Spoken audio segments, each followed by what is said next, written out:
Attention, brave souls. What you're about to witness might make your heart race. Before the suspense takes over your screen, click subscribe now and hit the like button. Get ready for a spine-chilling experience. But be warned, only the boldest will survive until the end. Hey there, I'm Ethan Calloway.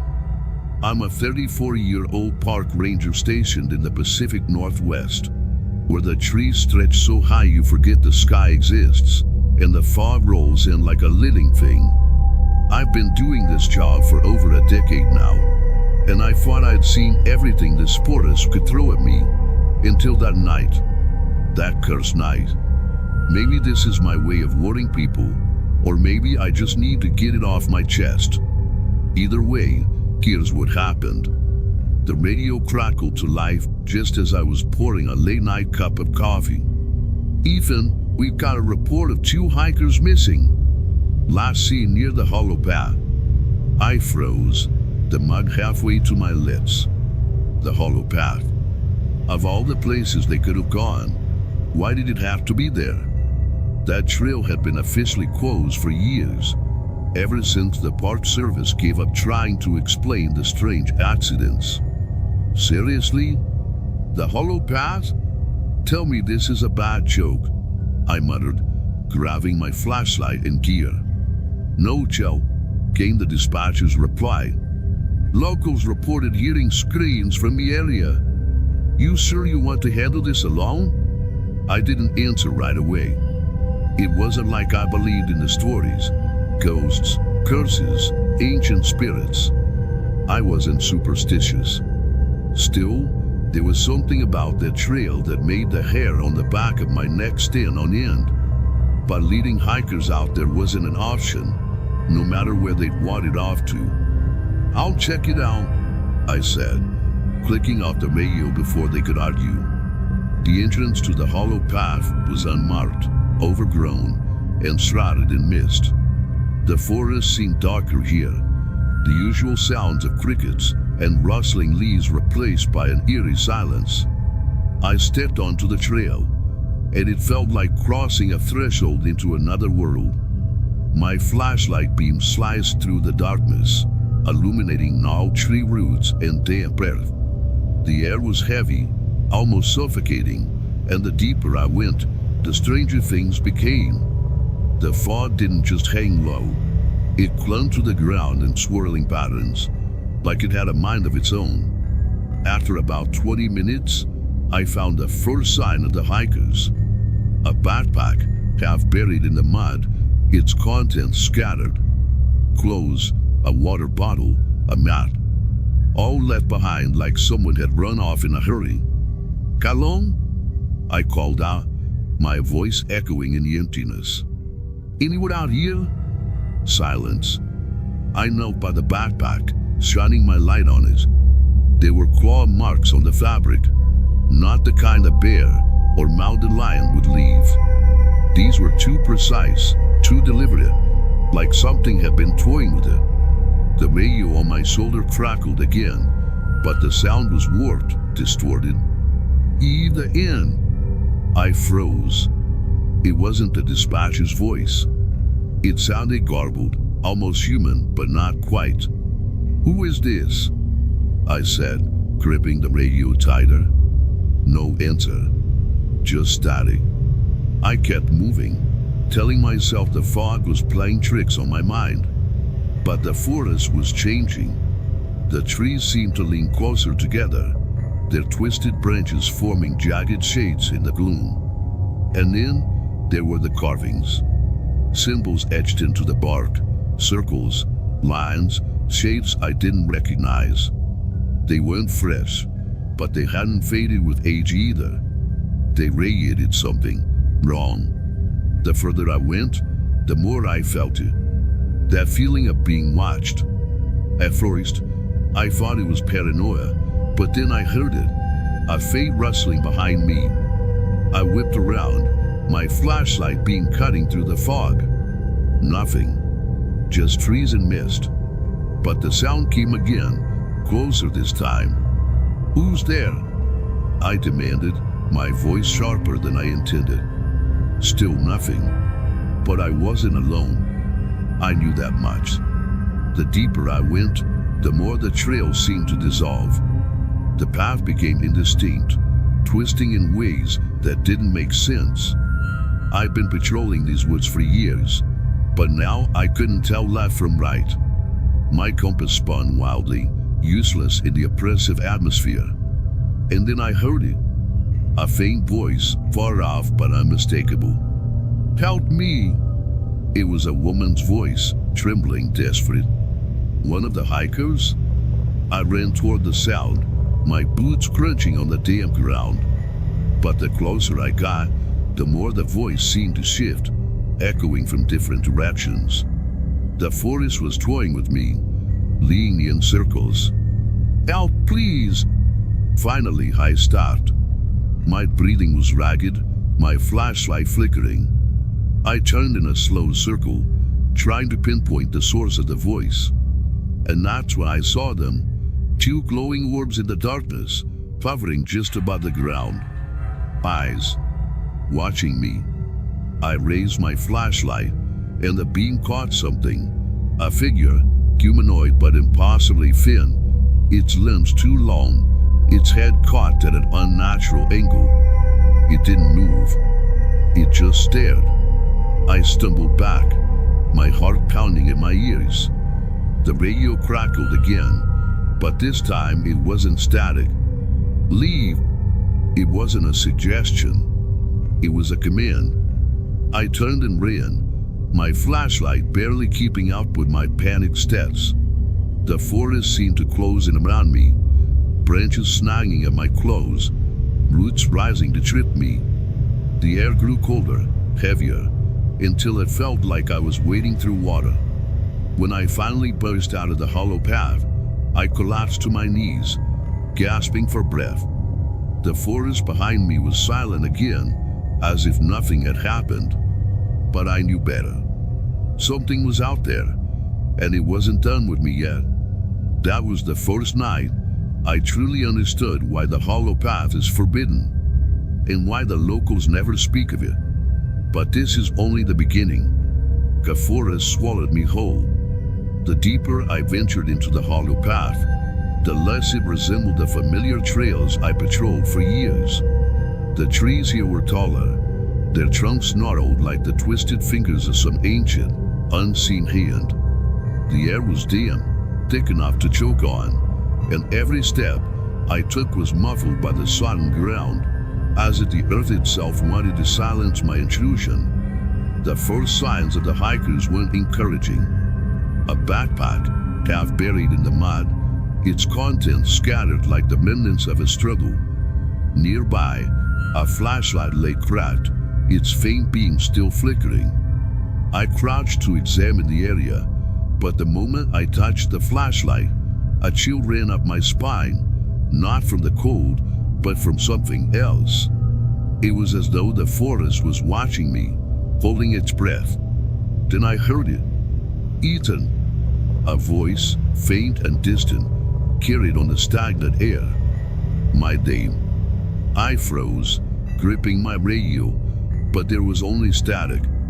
The voice came again, softer this time, almost pleading.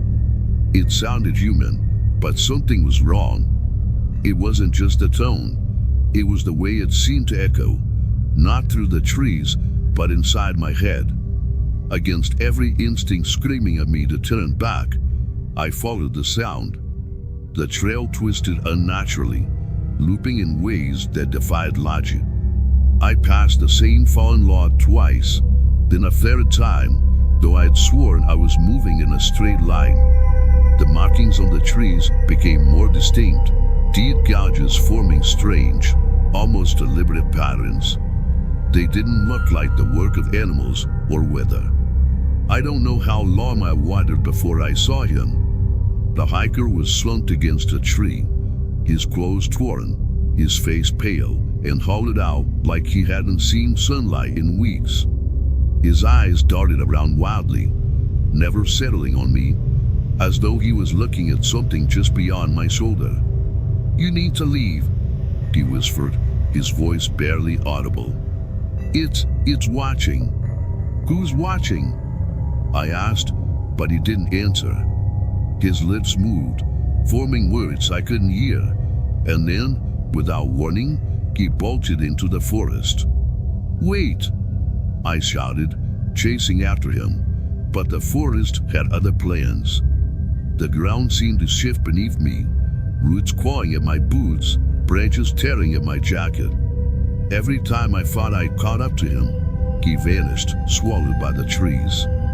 That's when I saw it. A shape, human, but wrong. It stood perfectly still between the trees, its form shrouded in shadows that seemed to ride and flicker like smoke. Its head tilted unnaturally to one side, as if observing me. No features, no eyes, just a void where a face should have been. The Watcher. It didn't move, but I felt it, pressing into my mind like a vice. I stumbled back, my breath hitchy as panic overtook me. I turned to run, but the path behind me had changed, twisting and curling like a snake coiling around its prey. The Watcher didn't follow. It didn't need to. Wherever I turned, it was there, standing in the corner of my vision, its presence gnawing at the edges of my sanity. The forest itself seemed alive now, conspiring against me. The air grew colder, the shadows darker. My flashlight sputtered, and the radio on my hip crackled with distorted whispers, my name repeated over and over in voices I didn't recognize. Ethan. Ethan. I don't know how I made it out. My memory of those final moments is a blur, a frantic sprint through impossible terrain, the forest warping around me as though it were alive. I remember falling, the wet ground swallowing me whole, and crawling until the oppressive weight of the Watcher's gaze finally lifted. When I stumbled back onto the main trail, the forest was silent again. Too silent. I didn't look back. I didn't dare. The Watcher wasn't just in the forest. It was in me now, buried deep, like a splitter in my mind. And as I trudged back to the ranger station, I knew one thing for certain. No one would believe what I'd seen. But that didn't matter. The forest believed. The forest spat me out like a piece of gristle, and I stumbled onto solid ground, gasping for air like I'd been drowning. My legs buckled, sending me to my knees. My uniform, once pristine, was now torn and slick with mud and blood. I couldn't tell what was mine and what wasn't. The pounding in my ears dulled everything else. The chirp of my radio, the faint rustle of leaves behind me. The hollow path was gone. Or at least, it wasn't behind me anymore. Just dense, indifferent forest stretching into the distance. It was as though the trail had swallowed itself the moment I escaped. My eyes darted around, searching for familiar landmarks. Instead, I saw only the faint glow of my ranger station in the distance. Seiki was a stone's throw away, but I couldn't move. Not yet. I clutched my sides and tried to steady my breathing. My mind was a kaleidoscope of fragmented images.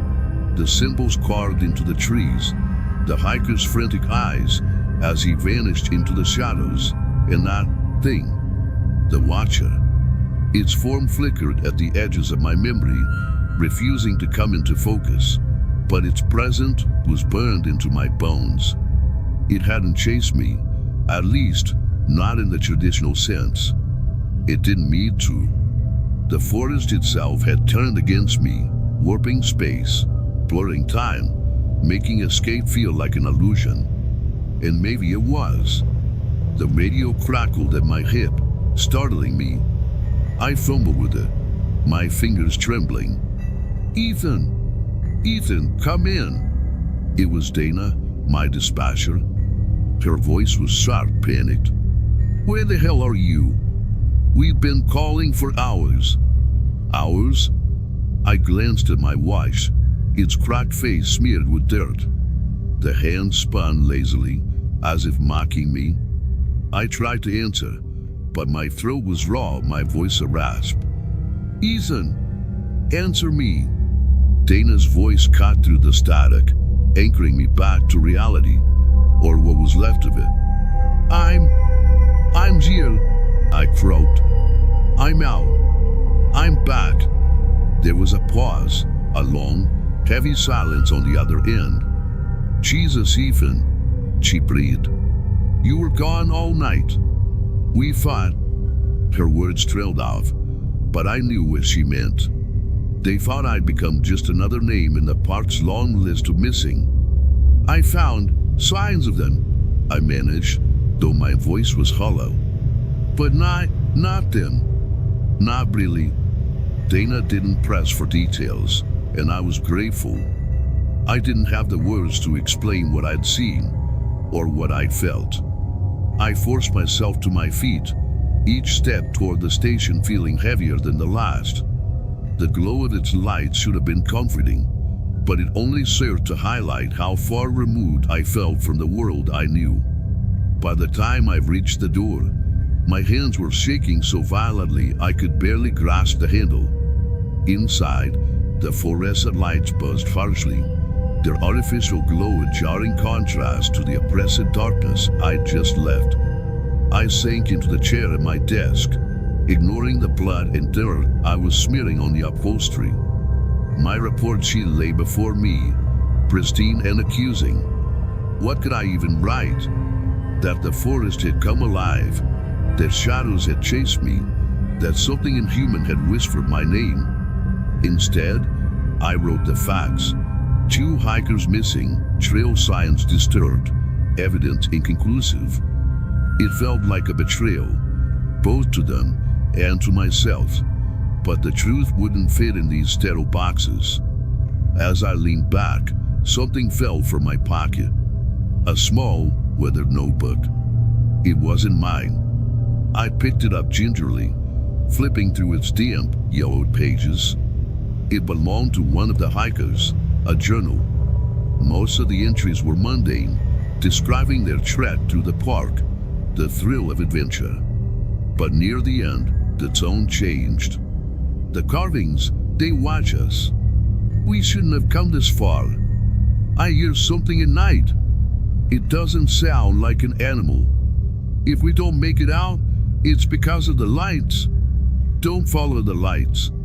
The last entry was smudged, barely legible, but I could make out one word scrawled over and over. Watcher. A chill ran down my spine as I closed the notebook. I placed it gently on my desk, as if it might shatter. My gaze drifted to the window, the darkness beyond pressing against the glass like a living thing. And then I saw them. Faint, flickering lights in the distance, weaving between the trees like fireflies. They were beautiful, almost hypnotic, but I knew better now. They weren't fireflies. They were watching me. The hollow path hadn't let me go. Not really. It never does.